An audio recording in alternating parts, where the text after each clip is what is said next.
일단은 오형식 동사에 조금 틀을 나누어서 생각을 해볼게요. 일반적인 경우가 있어요. 아주 일반적인 오형식, 아주 쉬운 오형식이라고 보면 될 것 같아요. 두 번째는 오형식에서 여러분이 이제 힘들어하는 경우가 사역동사, 그리고 지각동사, 그리고 또 목적격 보어라는 개념이 오형식에서 어렵게 여러분이 느껴질 수 있는데, 이 목적격 보어 자리에 투부정사를 쓰는 동사, 이런 식으로 우리가 싹 다 나누어서 정리를 할 수 있거든요. 그럼 이거를 한 판에 정리를 해볼 테니까 필기할 준비해 보시고 동사를 크게 4가지 섹션으로 나누어서 한 판 정리를 해보도록 할게요.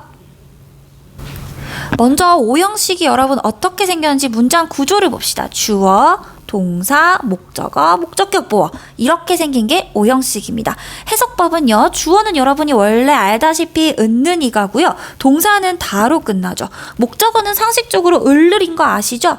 자, 여기서 문제가 목적격 보어 형태의 해석법인데, 목적격 보어의 형태의 해석은 어떤 품사가 오냐에 따라서 달라져요. 가장 쉬운 거부터 한번 들어가 볼게요. 목적격 보어에 명사가 오는 경우에 어떤 해석을 할 수 있느냐, 혹은 형용사가 오는 경우에는 어떤 해석을 할 수 있느냐입니다. 명사가 오는 경우에는요, 주로 요런 해석을 좀 많이 해요. 형용사는 약간 부사처럼 해석을 해요. 그래서 많은 문제에서 목적격 보호 자리에 해석이 부사 같아서 이 자리에 품사 부사를 두고 여러분한테 형용사가 답이에요, 부사가 답이에요, 고르라는 문제를 합니다. 절대적으로 답은 형용사겠죠. 부사는 이 자리에 올 수 없죠. 아무리 해석이 부사처럼 된다 하더라도 우리는 부사를 적지 않고 형용사를 목적격 보호에 적을 거예요. 자, 그러면 문제는 어떤 동사가 어떤 목적격 보호를 데려오느냐, 이 동사와 목적격 보호의 짝짓기가 제대로 되어야 돼요. 자, 동사가 목적격 보호 자리에 명사를 데리고 오는 게 몇 가지 정해져 있는데 암기를 해주시면 좋습니다.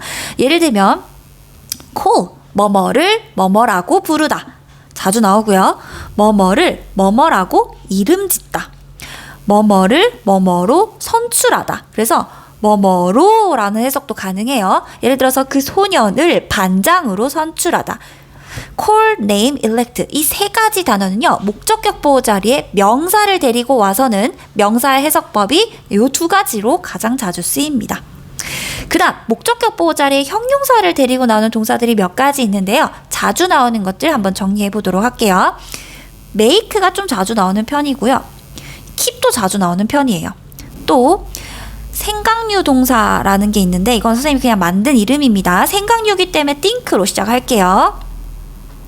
consider, 고려하는 건데, 고려하는 것도 머릿속으로 하는 거라서 생각류 동사에 넣어봤어요.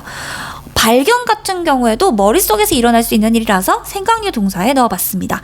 이 동사들이 목적어를 쓰고 목적격 보호 자리에 형용사를 데리고 나와서는 뭐뭐 하게 라는 해석을 이끌어요. 예를 들어서 나는 생각한다, 그 소년을 어떻게 생각하니까, 부지런하게 생각한다, 부지런하다고 생각한다 라고, 요런 해석도 적절하게 쓰일 수 있어요. 다음으로 넘어가서 이게 이제 일반적인 경우입니다. 일반적인 오형식의 경우예요.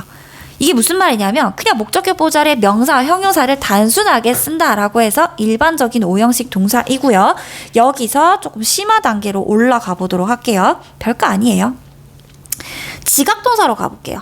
여러분, 지각동사라고 하면 보통 뭘 많이 생각하시나요? see, watch, 즉 눈과 관련된 단어들, 혹은 느낌과 관련된 것들, 아니면 듣는 것과 관련되는 단어들, listen to 같은 단어들.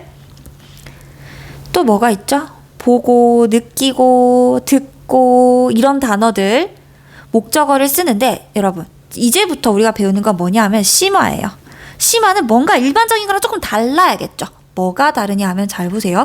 목적어 해석이 뭐라고 했나요? 일반적인 경우는 을을로 해석을 하시면 돼요. 근데 심화 경우에는 목적어를 주어처럼 해석합니다. 이게 중요해요. 목적어를 주어처럼 해석하게 됩니다. 이유가 있는데요. 바로 지각동사는 목적격 보호에 동사 비스무리한 아이들을 쓸 수 있기 때문이에요. 그걸 준동사라고 하는데요. 형태가 준동사 형태예요. 준동사를 쓴다는 게 아니라 준동사의 형태를 갖춘 아이가 목적격 보호에 온다고 보시면 돼요. 예를 들어 어떤 게 있냐? 지각동사는 목적격 보호 자리에 동사 원형이나 ing를 쓸 수 있어요. 절대 못 쓰는 건 to는 안 돼요. to는 못 써요.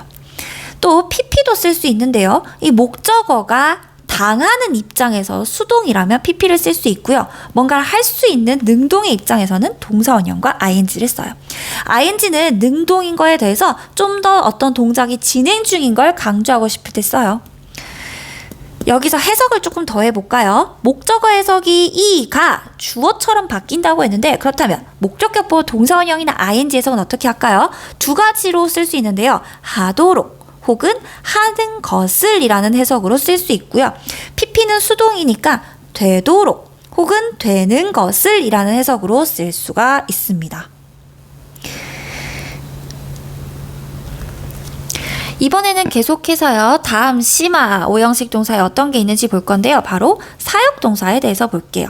사역동사는 크게 램, 메이크, 해브 가장 자주 나오는 아이가 이 세 아이인데요. 뜻은요. 뭐 만들다, 가지다 해석보다는 우리가 사역동사에 맞춰서 해석을 하면 하게, 하다 혹은 시키다 이런 해석을 해주셔야 돼요. 네, 자, 요 동사들도 역시나 목적어를요. 을를로 해석하지 않고요. 주어처럼 해석하는 게 포인트. 그리고 사역동사는 목적격 보어 자리에 동사 원형을 적습니다. PP를 적을 수도 있어요. 근데 안 되는 건 to 안 되고요. ing 안 돼요. 안 되는 걸 기억하시면 오답 문제를 빨리 풀 수 있겠죠. 자, 해석 포인트는 똑같습니다. 하도록 하는 것을, PP는 되도록 되는 것을, 주어는 시켰어요. 목적어가 동사원형 하도록, 주어는 하게 했어요. 목적어가 목적격 보어 하는 것을, 이런 식으로 해석을 연결해 주시면 되세요. 자, 이제 벌써 마지막이에요. 사역동사 그 다음이 이렇게 나눌 수 있는데 결론부터 먼저 얘기하면요. 이번에는 목적격 보어 자리에 투부정사를 씁니다. 쓰는 아이들이 있어요.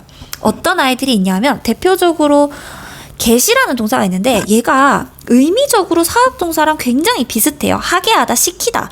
그런데 목적격 보호 자리에 동사 원형이 아니라 뭘 쓰나요? to를 쓴다는 게 조금 특이하죠. 다시 정리해볼게요. get은 사역동사와 비슷한 뜻이에요. 그런데 목적격 보호에는 동사 원형이 아니라 뭘 쓴다고요? 투부정사를 씁니다. 하나 더. help라는 단어에 대해서 볼까요?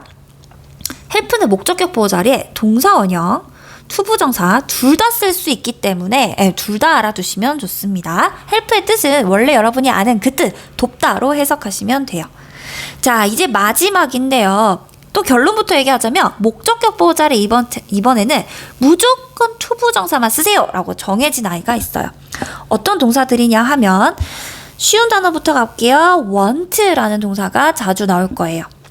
또 명령하고 encourage 하면 격려하다, 그다음에 야기하다, 뭐뭐를 말하다, 이런 단어들이 또 대표적이고요.